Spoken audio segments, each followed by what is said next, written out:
우리 아버지 하나님의 거룩한 성도 여러분, 지나간 한 주일 동안 하나님의 크신 은혜 안에 평안하셨습니까?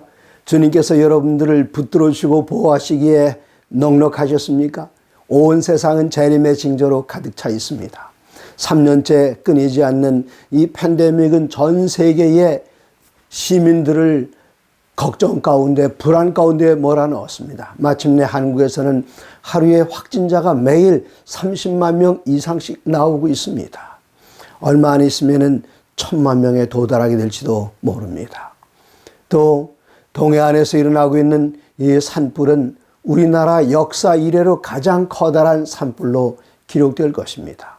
뿐만 아니라 마태복음 24장에는 난리와 난리 소문, 전쟁에 관한 소문을 듣겠다고 했는데 우크라이나에서 시작된 그 전쟁은 러시아가 지난 2월 24일 우크라이나를 침공하기 시작하면서 전국으로 이 전쟁터가 확산돼 가고 있습니다. 이러한 가운데서도 하나님께서는 당신의 백성들을 붙들어 주시고 안전하게 지켜주심을 인하여 감사드립니다. 러시아의 폭격기들이 우크라이나 남부에 있는 중요한 도시 니콜라이브를 공습하기 시작했습니다. 여기 폭탄을 쏟아부을 때 사단의 최고의 목표는 어쩌면 그곳에 있는 제7난식을 내세우는 교회일지 모르겠습니다. 드디어 폭탄이 저희 교회를 향하여 날아왔습니다. 근데 이 폭탄이 건물을 직격한 것이 아니라 교회 앞마당에 떨어졌습니다. 그 폭탄의 크기가 3m나 되었습니다. 폭탄이 떨어졌는데 폭탄의 길이가 3m라는 사실을 어떻게 알았을까요? 이 폭탄이 저희 제7난식을 내세우는 교회 건물을 향하여 힘차게 내려오고 있을 때에 더 빠른 속도로 천사가 내려와서 이 폭탄을 꽉 붙들었습니다. 이 커다란 길이 3m의 대양 폭탄이 터지지 않고 교회 앞마당에 그대로 꽂히고 말았습니다. 이때 교회 안에는 목사님과 목사님 가족이 있었고 전쟁을 피해서 이곳에 피어났던 여러 주민들이 그 교회에 가득 있었는데 이 폭탄이 터지지 않은 그 모습을 보면서 하나님께서 이 백성들을 어떻게 지키시는지, 교회를 어떻게 지키시는지 너무나도 감격스러운 모습을 함께 봤습니다. 여기 전쟁이 일어난 이후로 전국에 있는 많은 교회들 가운데 단 2개만 약간의 피해가 있었지 커다란 교회가 무너지거나 그런 피해는 입질 않았습니다. 그리고 4만 1000명 가운데 1명의 신자들도 그들의 생명이 위태로웠다는 보고를 아직도 듣지 못했습니다. 이때 기억나는 성경절이 있습니다. 시편 91편 1절 지존자의 은밀한 곳에 거주하며 전능자의 그늘 안에 사는 자여 나는 여호와를 향하여 말하기를 그는 나의 피난처요 나의 요새요 내가 의뢰하는 하나님이라 하리니. 다음에 7절입니다. 1000명이 내 왼편에서 10,000명이 내 오른편에서 엎드러지나 이 재앙이 내게 가까이 하지 못하리오다. 사랑하는 성도 여러분, 아멘 아닙니까? 이 마지막 때에 이 백성을 지켜주시는 하나님의 크신 은혜를 인하여 감사드립니다. 이번 안식일 3월 19일 안식일 해가 넘어간 다음에 7시 반부터 이 영원한 복음 채널에서는 우크라이나를 위한 특별한 기도회를 드리기로 했습니다. 참여하기를 원하신 분들은 여러분 EGW 365 유튜브에서 EGW 365에 들어오시면은 이 우크라이나의 기도회에 함께 참여하실 수 있습니다.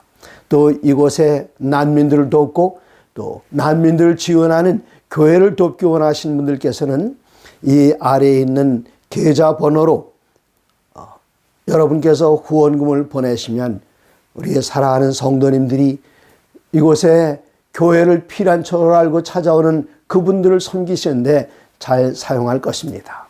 그 비용이 10,000원도 좋습니다. 50,000원도 좋고 100,000원도 좋습니다. 크고 작은 것은 문제가 아닙니다. 우리들의 마음이 있는 곳, 우리들의 보물이 있는 곳에 우리의 마음이 가 있게 되고 우리들이 그곳을 위하여 기도 드릴 수 있겠습니다. 하나님의 거룩한 은혜가 여러분의 손길과 돕는 손길 그리고 도움을 받는 손길 위에 함께 있게 되기를 간절히 바랍니다. 히브리서를 통해서 우리들은 커다란 은혜를 받았습니다. 이제는 이 히브리서에 나타난 기별 13번의 말씀들 가운데 오늘은 이제 거의 막바지에 이르러 12번째 시간입니다. 흔들리지 않은 나라를 받음이란 제목으로 말씀을 드리겠습니다.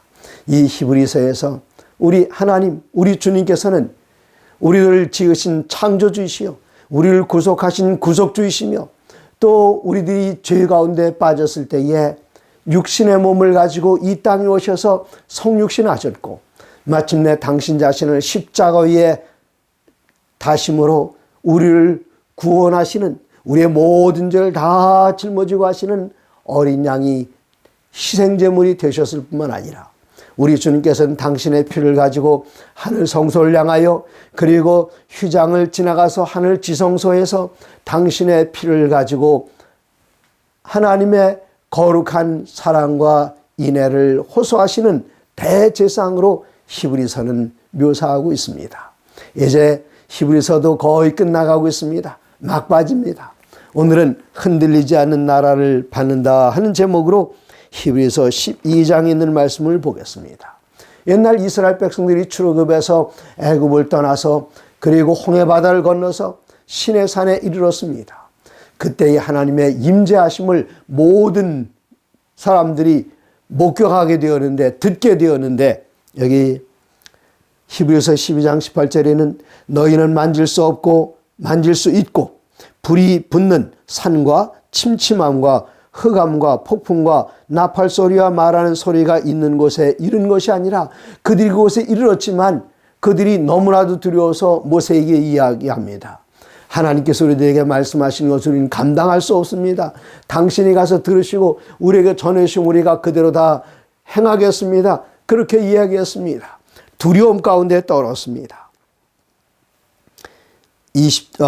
나팔 소리와 말하는 소리가 있는 곳에 이른 것이 아니라 그 소리를 듣는 자들은 더 말씀하지 아니하시기를, 하나님 더 이상 말씀하시는 우리는 다 죽을 것 같습니다. 그만 말씀하시고 모세를 통해서 말씀해 주시옵소서. 20절, 이는 짐승이라도 그 산에 들어가면 돌로 침을 당하리라 하신 명령을 그들이 견디지 못함이라. 그 보이는 바가 이렇듯 무섭기로 모세도 이르되 내가 심히 두렵고 떨린다 하였느니라. 모세가 하나님을 대면하여 하나님으로부터 말씀을 듣던 모세조차도 시내산 내가 심히 두렵고 떨린다, 그렇게 이야기했습니다. 그건 그들의 경험입니다. 그러면 여러분과 제 경험은 어떨까요? 그 다음 절 히브리서 12장 22절에는 그러나 너희의 이른 곳은, 여러분과 제가 이른 곳은 어디에 있습니까? 우리들은 아직 그 나라에 가진 못했지만 하나님께서는 믿음을 통하여 우리가 이른 곳은 벌써 가 있다 그랬습니다. 어디일까요?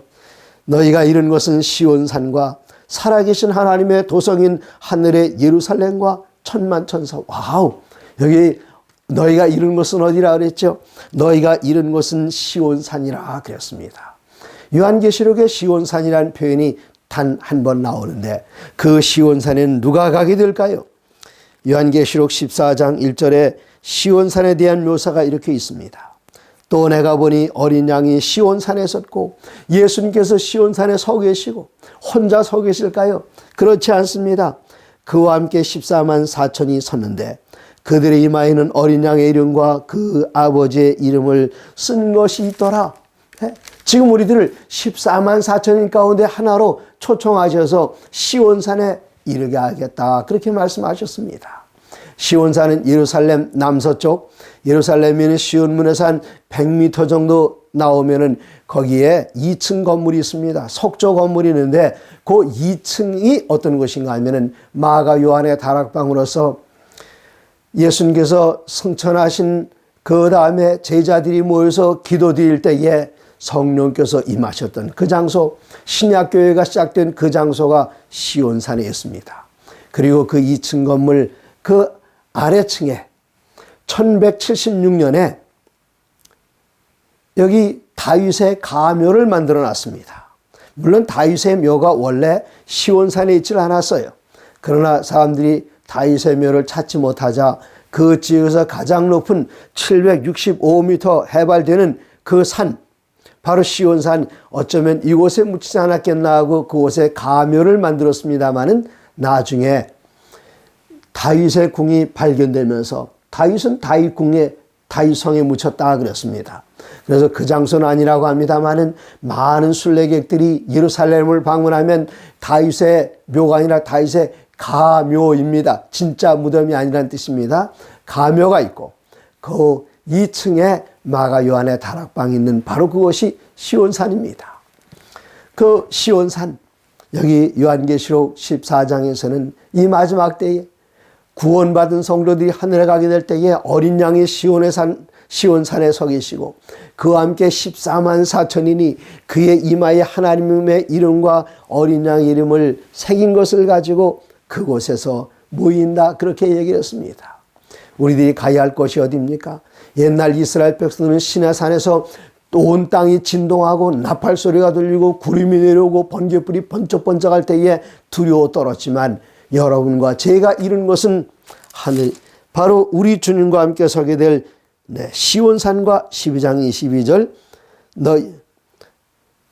그러나 너희가 이룬 것은 시온산과 살아계신 하나님의 도성인 하늘의 예루살렘과 시온산 예루살렘 가까이 있지만은 같은 곳은 아닙니다. 조금 전에 말씀드렸던 것처럼 예루살렘 남서쪽 시온문 바깥으로 나오면 그 앞에 있는 높은 언덕이 시온산입니다. 예루살렘과 그리고 이것은 물론 이 땅의 시온산이나 예루살렘이 아니라 하늘 시온산과 하늘 예루살렘입니다. 천만천사와 23절 하늘에 기록된 장자들의 모임과 우리들이 어디에 들어가는가 하면 장자들의 모임에 참여한다 그랬습니다. 장자들의 모임에는 두 가지 견해가 있습니다. 첫 번째 견해는 하나님께서 여러 곳에 인류를 창조하셨는데 지구는 그 중에 하나입니다. 그곳에서 제일 먼저 창조된 그 피조물 우리 지구로 치면은 우리가 아니라 바로 아담 할아버지시겠죠. 그런 장자들이 모이는 모임, 그런 해석이 또 있고 다른 해석은 무엇인가 하면 예수님께서 우리를 위하여 십자가에 달려 돌아가시고 무덤에 묻히시고 부활하셨을 때에 하나님의 아들로 인정되셨다고 로마서 1장 4절에 기록이 되었습니다. 그러므로 이런 모든 자녀들 가운데 우리 주님께서는 맏아들이 장자가 되셨습니다. 이 장자 되시는 예수님을 통해서 하나님의 자녀된 그 사람들이 바로 다 하늘의 장자들입니다. 그곳에 우리들은 그 이전에 지어졌고 아직까지 타락하지 않았던 장자들이 모이는 곳에 우리들은 그 장자들의 장자이신 그리스도 예수 안에서 장자가 되었으므로 그곳에 함께 모이겠다, 그렇게 말씀하셨습니다. 장자들의 모임과 교회와 만민의 심판자이신 하나님과 및 온전하게 된 의인들의 영과, 여기 그곳에 가보니까 의인들의 영이 있습니다. 영이란 무엇입니까? 창세기에 보시면은 창세기 2장에 하나님께서 흙으로 사람을 빚으셨을 때에 움직이지 못하는 아무것도 아닌 그냥 흙덩어리였습니다. 이때에 그 흙덩이 속에 하나님께서는 당신의 생명의 기운, 호흡을 불어 넣으셨을 때에 이 사람이 생명이 산 영혼이 되었습니다. 내 산 영혼으로 잘 천년만년 영원히 살아야 될 텐데 인간이 죄를 지음으로 말미암아 그 영혼이 이제는 산 영혼이 아니라 이건 죽은 영혼 같이 되었습니다. 생명이 없는 영혼이 되고 말았습니다.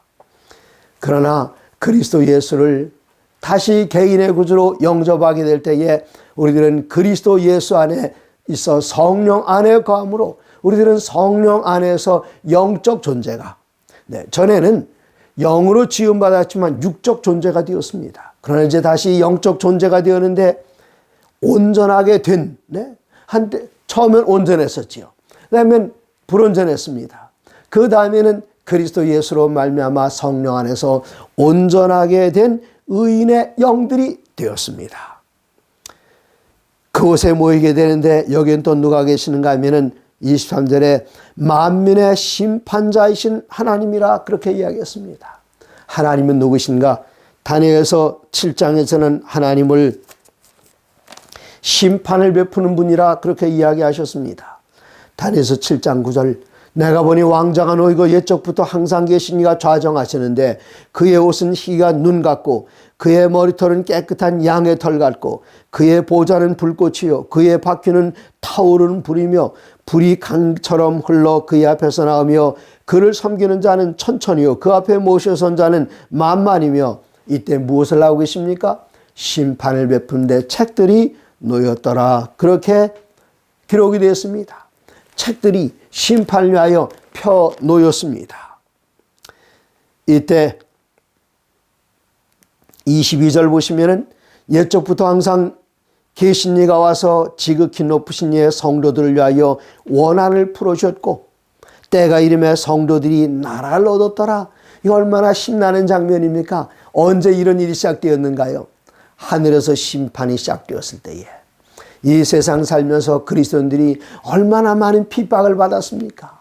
이때 하나님께 부르짖습니다. 하나님이시여 저들을 심판하여 우리를 구원하여 주시기를 어느 때까지 하시려나이까? 때로는 사람들에게 비난을 받습니다. 나쁜 사람으로 비난을 받습니다. 이단으로 비난을 받습니다. 사회에 잘 협력하지 않은 사람들로 비난을 받을 때도 있습니다. 하나님, 언제까지 기다리시겠습니까? 심판하여 주시옵소서. 심판은 양면이 있습니다. 그들에 대한 심판이요, 그리스도 예수를 개인의 구주로 영접하여 그의 계명 안에 사는 그 사람들을 옹호하는 심판입니다.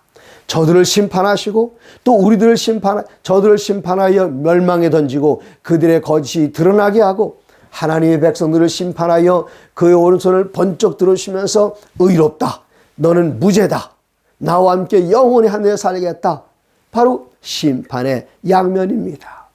이 심판을 통해서 책들을 펴놓고 심판하실 때에 하나님께서는 그 백성들에게 원한을 풀어주셨고 때가 이름에 성도들이 나라를 얻었더라. 어떻게 나라를 얻습니까? 물론 아버지께서 재판장으로 소개되셨습니다마는 여기 다니엘서 7장 13절에는 내가 또 밤 환상 중에 보니 인자 같은 이가, 예수님이십니다, 하늘 구름을 타고 와서 옛적부터 항상 계신 이에게 나아가 그 앞으로 인도되매, 지금 아버지 하나님께 책들을 펴놓고 심판을 베푸시는데 예수님께서 구름 타고 하늘 아버지 앞에 오셨습니다. 그리고 그 다음에는 무슨 일을 하시나요? 14절에는 말씀하시기를 그에게 권세와 영광과 나라를 주고 모든 백성과 나라들과 다른 언어를 말하는 모든 자들이 그를 섬기게 하셨으니 그의 권세는 소멸되지 아니하는 영원한 권세요, 그의 나라는 멸망하지 아니할 것이니라. 예수님께서 권세를 받으셨습니다. 무슨 권세를 받으셨을까요? 저는 이 성경책 읽을 때마다 너무나도 감격에 겹습니다. 예수님께서 받으신 그 권세는 요한복음 22장에 말씀하시기를 정말 놀랍습니다. 아버지는 재판장이신데 아버지께서 아무도 심판하지 아니하시고 심판을 다 아들에게 맡기셨으니, 우리를 위하여 돌아가신 예수님, 우리를 위하여 인간이 되신 그 예수님, 아버지께서는 재판장이신데 아무도 심판하지 아니하시고 우리의 입장에서, 인간의 입장에서 인간을 가장 잘 이해하고 우리의 받는 모든 시련과 고난과 유혹을 다 경험하신 예수님, 재판장 자격이 있다, 그렇게 말씀하시기는 요한복음 5장 22절 재판장이신 아버지께서는 아무도 심판하지 아니하시고 그 심판하는 권세를 아들에게 다 넘겨주셨다, 그렇게 말씀하셨습니다. 얼마나 커다란 감동입니까?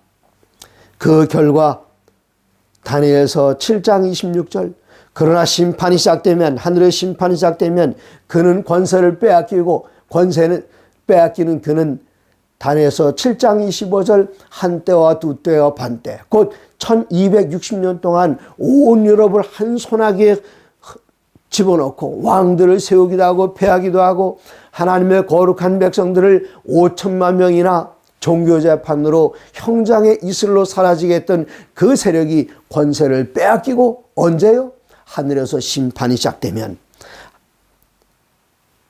그 다음 27절에는 그는 완전히 멸망할 것이요, 27절 나라와 권세와 온 천하 나라들의 위세가 지극히 높으신 이의 거룩한 백성에게 붙인 바 되리니 그의 나라는 영원한 나라이라. 모든 권세 있는 자들이 다 그를 섬기며 복종하리라. 아멘. 작은 불의 세력은 영원히 완전히 멸망할 것이요, 그 권세가 지극히 높은 자의 성민에게 붙인 바 되리니 그 누림이 영원할 것이라, 그렇게 말씀하셨습니다. 바로 이러한 내용이 히브리서 12장 23절에 농축되어 있습니다. 옛날 이스라엘 백성들이 이룬 것은 번개불이 번쩍거리고 천둥소리가 왕왕거리고 온 땅이 진동하는 두려운 것이었지만 우리들이 이룬 것은 22절. 그러나 너희가 이룬 것은 시온산과 살아계신 하나님의 도성. 계속해서 됩니다. 또 누구의 앞인가 하면은 만민의 심판자이신 하나님, 그 앞에 우리가 서게 될 것이다. 그렇게 이야기했습니다. 심판자, 그리스도 예수를 개인의 구주로 영접할 때에 우리는 심판이 두려운 것이 아니라 하나님 제발 우리를 심판해 주시옵소서. 그 얘기는 우리를 옹호해 주시옵소서, 우리의 손 번쩍 들어 주시옵소서 하는 그러한 간청입니다. 탄원입니다. 24절, 새 언약의 중보자이신 예수와 및 아벨의 피보다 더 나은 것을 말하는 뿌린 피니라. 우리가 예수님의 피 가운데서 만나게 될 것을 이야기하십니다. 그러므로 26절, 그때에는 그 소리가 땅을 진동하였거니와 이제는 내 옛날 이스라엘 백성들이 시내산에 있을 땐 하나님의 목소리로 인해서 땅이 흔들렸습니다. 그러나 26절, 내가 또 한 번 땅만 아니라 이번에는 하늘도 진동하리라. 하나님께서 하늘에 심판을 베푸실 때에, 우리 주님과 함께 심판을 베푸실 때에, 옛날에는 이스라엘 백성들은 땅이 진동하는 것을 경험했지만 하늘이 진동하는 것입니다. 이 하늘이 진동할 때에 하나님의 거룩한 백성들은 두려움이 떠는 것이 아니라 그 하늘의 진동을 인해서 감사하고 찬양하고 주님 앞에서 영광을 돌리게 됩니다. 이제는 땅만 아니라 하늘로 진동하게 되는데 27절, 또 이 한 번이라면 진동하지 아니하는 것을 영존하게 하기 위하여 진동할 것들, 곧 만드신 것들이 변동될 것을 나타냄이시라. 진동하지 아니할 것이 있습니다. 뭐가 진동하지 않을까요? 이때 우리들에게 머릿속에 떠오르는 그 성경절은 로마서 8장입니다. 여기 로마서 8장에는 흔들리지 않고 진동하지 않는 것이 있는데 37절, 그러나 이 모든 일에 우리를 사랑하시는 이로 말미암아 우리가 넉넉히 이기니라. 겨우 이기는 것이 아니라 넉넉히 이기느니라. 38절, 내가 확신하노니 사망이나 생명이나 천사들이나 권세자들이나 현재일이나 장래일이나 능력이나 높음이나 깊음이나 다른 어떤 피조물이라도 우리를 우리 주 예수 그리스도 안에 있는 하나님의 사랑에서 끊을 수 없으리라. 이 세상에 누가 우리를, 그리스도의 사랑이 우리를 너무나도 든든하게 본드가 붙이는 것 이상으로 꽉 붙들어 오셨는데 누가 하나님과 우리 사이를 끊어버릴 수 있겠습니까? 예수님으로 연결된 이 사랑을 끊어버릴 수 없습니다. 그러므로 우리가 그리스도 예수 안에 있기만 하면 우리들은 진동할 수 없는 그런 사람들입니다. 더 이상 움직일 수가 없습니다. 그리스도 안에서 태어난 사람으로 그 안에 있기만 하면 말입니다. 그러므로 요한일서에는 이렇게 이야기하십니다. 요한일서 3장 9절에 하나님께로부터 난 자마다 죄를 짓지 아니하나니 이는 하나님의 씨가 그의 속에 거함이요 또 범죄하지 못하는 것은 하나님께로부터 났습니다. 우리가 그리스도 예수를 믿는 믿음으로 말미암아 하나님의 자녀로 다시 태어나서 그 안에 있으면은 죄가 우리를 바깥에서 공격에 들어올 수는 있어도 내 안에서 죄가 생산되지 않도록 우리를 진동하지 못할 존재로 만들어 버렸습니다. 이런 말 하면 목사님 그래도 우리 매일 죄를 짓는데요. 그럴 수 있겠죠. 그러나 그 죄는 내 안에서 나오는 것이 아니라 우리들은 죄의 나무에서 이사야서 61장 3절에 기록된 말씀처럼 여호와의 심으신 바 의의 나무로 변화되었습니다. 죄의 나무에서는 아무리 착한 일을 하려고 해봐도 거기서 열리는 것은 죄밖에 없습니다. 의의 나무는 비록 세상에 있어서 온갖 먼지가 다 날아들어서 그 모양이 시커멓다 할지라도 의의 나무에서 열릴 수 있는 것은 의의 열매밖에 없습니다. 그러므로 요한은 또다시 말하기를 요한일서 5장 19절에 또 아는 것은 우리가 하나님께 속하고 온 세상은 악한 자 안에 처한 것이니 그다음에 18절 하나님께로부터 난 자는 다 범죄하지 아니하는 줄을 우리가 아노라. 하나님께로부터 나신 자가 그를 지키심에 악한 자가 그를 만지지도 못하느니라. 진동하지 못할 하나님의 완전한 구원에 이르는 것을 이야기하고 있습니다. 물론 이 세상에 사는 날 동안은 우리가 세상에서 날아드는 죄의 먼지를 매일같이 발을 주님께 내밀고 발 씻어 주십시오 하지 않는다면 그 죄가 우리를 완전히 다 덮어버릴 수 있겠습니다만, 매일같이 주님 안에 나가서 우리의 발을 내밀고 씻어달라고 요청할 때에 우리들은 의의 나무로서 주님 오신 날까지 굳게 설 수 있습니다. 26절, 그때에는 그 소리가 땅을 진동하였거니와 이제는 약속하여 이르시되 내가 또 한 번 땅만 아니라 이번에는 하늘로 진동해서 어떤 일이 있을 것인가. 마침내 심판자이신 아버지께서 일어나셔서 28절, 그러므로 27절, 또 한 번이라 하시면 진동하지 아니하는 것을 영존하게 하여 하나님의 백성들을 영존하게, 그 구원을 인치셔서 영원히 영존하게 하기 위하여 진동할 것들, 곧 만드신 것들이 변동될 것을 나타내십니다. 우리 주님께서 오신 날 우리들은 흔들리지 않게 영원한 하늘로 영접되겠지만, 이 땅에서 피조물들 가운데 하나님을 떠나고 우리 주님께서 그들을 위하여 비록 돌아가셨을지라도 그 귀한 생명의 은혜를 받아들이지 않은 사람들, 그리스도 예수를 개인의 구주로 영접하지 않은 사람들, 그리스도 예수를 창조주로 영접하지 않은 사람들, 예수님을 구속주로 영접하지 않은 사람들, 예수님을 제상과 대제상으로 영접하지 않은 사람들은 변동될 것들입니다. 그러므로 하늘의 이 심판을 통해서 그들은 흔들림에 들어가게 되고 그들은 변동될 것을 나타내신다는 이 말씀처럼 그 구원에서 떨어질 것입니다. 28절, 그럼 어떻게 될까요? 결론입니다. 그러므로 우리가 흔들리지 않은 나라를 받았은 즉 은혜를 받자. 이로 말미암아 경건함과 두려움으로 하나님을 기쁘게 섬기자. 우리 하나님은 소멸하시는 분이십니다. 다시, 우리가 흔들리지 않은 나라를 받았으니 어떻게 해야 된다고요? 네, 은혜를 받자. 거기 은혜를 받자 하는 그 말에 일자가 써 있죠. 그 글씨 위에 밑에 보면 난해 주석이 있죠. 거기 뭐라 그랬는가 하면 감사하자. 이런 나라를 받았으니 감사하자. 우리가 어떻게 감사할 수 있습니까? 시편 116편 12절에 어떻게 감사해야 하는지 방법이 나와 있습니다. 116편 12절, 내게 주신 모든 은혜를, 우리가 이렇게 구원받은 것 스스로 잘나서 뭔가 잘해서 얻은 구원이 아닙니다. 다 은혜로 받은 구원입니다. 그러므로 시편 기자는 노래하기를 내게 주신 모든 은혜를 내가 여호와께 무엇으로 보답할까? 우리가 여호와께 무엇으로 보답할 수 있겠습니까?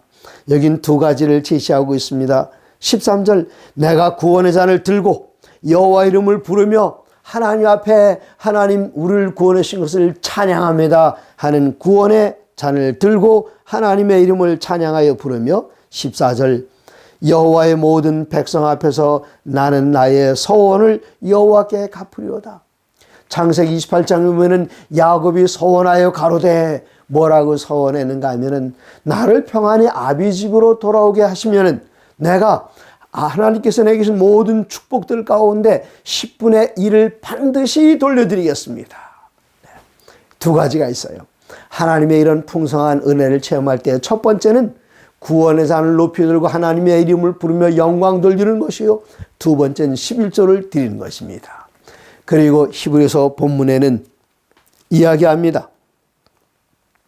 그러므로 우리가 흔들리지 않은 나라를 받았은즉 은혜를 받자. 네, 하나님께 감사하자. 그 다음에는요, 이로 말미암아 경건함과 두려움으로 하나님을 기쁘시게 섬길지니. 하나님께서 기뻐하실 일이 뭐가 있겠습니까?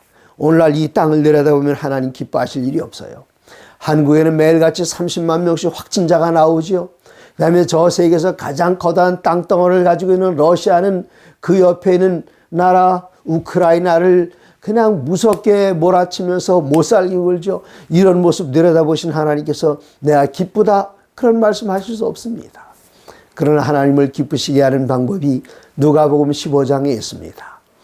어떤 사람에게 양 100마리가 있는데 그 잃어버린 양 하나를 찾아서 주인에게 돌릴 때에 하늘에서 기쁨이 있겠다 그랬습니다. 잃은 양을 찾게 될 때에 잃지 않았던 99마리의 양을 인하여 기뻐하는 것보다 잃어버린 한 마리의 양을 찾을 때에 더 기뻐하시겠다. 부지런히 우리들은 선교의 일을 해야 됩니다. 그리고 이웃에 있는 사람들을 구원하러 나가기 전에 더 급한 것은 히브리서 3장 13절입니다. 히브리서 3장 13절 오직 오늘이라 일컫는 동안에 매일 피차 권면하여 너희 중에 누구든지 죄의 유혹으로 완고하게 되지 않도록 하라. 우리가 시작할 때에 확신한 것을 끝까지 견고히 잡으면 그리스도와 함께 참여한 자가 되리라. 언제요? 오직 오늘이라 일컫는 동안에 우리 주위에 있는 형제 자매들의 믿음에서 떠나지 않도록 잘 살펴주시기 바랍니다. 이번 안식일에 결석하는 분들이 있습니까? 오직 오늘이라 일컫는 동안에 내일 전화하겠다, 내일 방문하겠다 하지 마시고 오늘 그분들에게 전화가 오셔서 그분들의 안부를 물어주시고 이번 주가 지나기 전에 그분들을 방문하시고요. 그리고 히브리서 10장에는 이렇게 기록이 되어 있습니다. 23절 또 약속하신 이는 미쁘시니 우리가 믿는 도리의 소망을 움직이지 말며 굳게 잡고 서로 돌아보아 사랑과 선행을 격려하며 모이기를 피하는 어떤 사람들의 습관과 같이 하지 말고 오직 권하여 그날이 가까움을 볼수록 더욱 그리하자. 아멘입니다. 우리 주님께서 주신 이 모든 은혜 얼마나 감사합니까? 그리고 마침내 우리들은 믿음으로 하늘 시온산에 이르게 하셨고 예루살렘에 이르게 하셨고 아버지 앞에 이르게 하셨고 온전하게 된 그 영들이 모이는 장자들의 모임에 우리들을 그곳에 인도하셨습니다. 우리는 아직 그곳에 이르지 못했지만 물리적으로 가지 못했지만 우리의 마음에는 히브리서 11장 1절 믿음은 바라는 것들의 실상이요 보지 못하는 것들의 증거다. 우리가 그 나라를 바랍니다. 시온산의 어린 양과 함께 서기를 바랍니다. 우리의 바라는 것들은 바로 실상입니다. 그게 바로 믿음입니다. 우리 주님을 믿는 믿음 안에서 여러분 흔들림이 없이 앞에서 부르시는 그 부르심의 표대를 향하여 오늘도 힘차게 앞으로 전진해 나가는 거룩한 성도님 되시기를 간절히 바랍니다. 그리고 3월 19일 저녁 7시 30분을 기억해 주시고 유튜브 채널 EGW365로 들어오셔서 기도에 함께 참여하시면서 저 우크라이나에 있는 우리 성도들을 기도로 붙들어 주시기를 간절히 바랍니다. 대단히 감사합니다.